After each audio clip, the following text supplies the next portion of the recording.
Barbie Cortez update. Yung post ni Barbie sa kanyang Instagram. And congrats kay Barbie. Anak TV, Makabata Star. And hawak na nga ni Barbie ang kanyang award. Ang ganda pa nga ng outfit ni Barbie. Oh.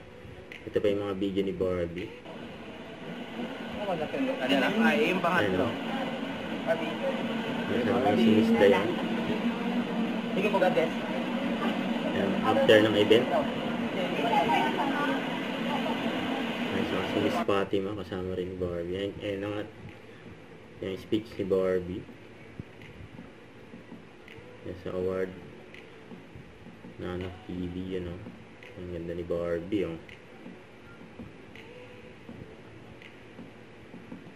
Magandang umaga po sa inyong lahat. Ako po si Barbie Fortaza from GMA7.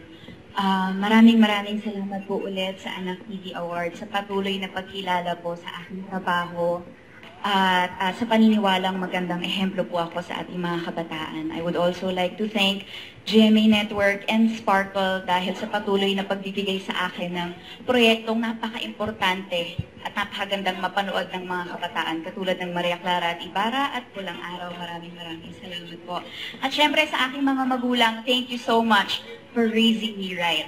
At ngayon na I get to share my influence and hopefully I get to inspire a lot of young people. And ako po in return, patuloy ko pong gagamitin ang aking platform at profession to encourage ang ating mga kabataan to be good and to do good. Thank you so much. Yan o. Ganda na sinabi ni Barbie. Congrats.